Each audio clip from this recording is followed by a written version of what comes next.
Iran, Israel ಮತ್ತು America ನಡುವೆ ನಡೀತಾ ಇರುವಂತಹ ಯುದ್ಧ 5 ದಿನವನ್ನ ಕಂಪ್ಲೀಟ್ ಮಾಡಿ 6ನೇ ದಿನಕ್ಕೆ ಕಾಲಿಟ್ಟಿದೆ. ಯುದ್ಧ ತಗ್ಗುವ ಯಾವ ಲಕ್ಷಣಗಳು ಕೂಡ ಕಾಣಿಸ್ತಾ ಇಲ್ಲ.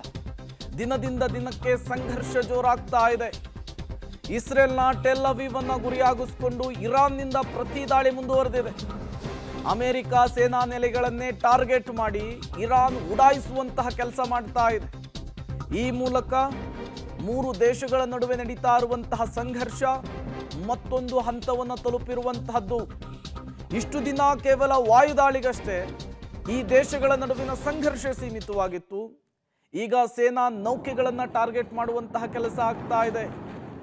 2ನೇ ಮಹಾಯುದ್ಧದ ಬಳಿಕ ಈಗ ಅಮೆರಿಕ ಇರಾನ್ಗೆ ಸಂಬಂಧಪಟ್ಟಂತಹ ಯುದ್ಧ ನೌಕೆಯನ್ನು ಧ್ವಂಸ ಮಾಡುವಂತಹ ಕೆಲಸವನ್ನು ಮಾಡಿದೆ. ಹಾಗಾಗಿ ಈ ಯುದ್ಧದ ತೀವ್ರತೆ, ಈ ಸಂಘರ್ಷದ ವಾತಾವರಣ ತಗ್ಗುವ ಯಾವ ಲಕ್ಷಣವೂ ಕೂಡ ಕಾಣಿಸ್ತಾ ಇಲ್ಲ. ದಾಳಿಗೆ ಪ್ರತಿ ದಾಳಿ ಮುಂದುವರಿತಾ ಇದೆ. ಮುಯಿಗೆ ಮುಯಿ ಅಂಥೇಳಿ ಇರಾನ್ ಪಣ ತೊಟ್ಟಿದೆ. ಮತ್ತೊಂದು ಕಡೆ ಪ್ರತೀಕಾರಕ್ಕಾಗಿ ಇರಾನ್ ಹಪಹಪಿಸ್ತಾ ಇದ್ದು ಇಸ್ರೇಲ್ ಸೇರಿದಂತೆ ಕೊಲ್ಲಿ ರಾಷ್ಟ್ರಗಳಿಗೆ, ಸುತ್ತಮುತ್ತಲಿನ ರಾಷ್ಟ್ರಗಳಿಗೆ ಯುದ್ಧದ ಮೂಲಕ ಪ್ರತಿ ದಾಳಿಯ ಎಚ್ಚರಿಕೆಯನ್ನು ಕೊಡ್ತಾ ಇರುವಂಥದ್ದು.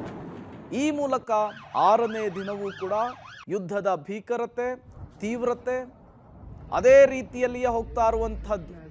ಅಮೆರಿಕ ಸೇನಾ ನೆಲೆಗಳು ಎಲ್ಲೆಲ್ಲಿದ್ದಾವೋ ಅವುಗಳನ್ನು ಗುರಿಯಾಗಿಸಿಕೊಂಡು ಇರಾನ್ ತನ್ನ ಪ್ರತಿ ದಾಳಿಯನ್ನು ಮುಂದುವರಿಸಿದೆ.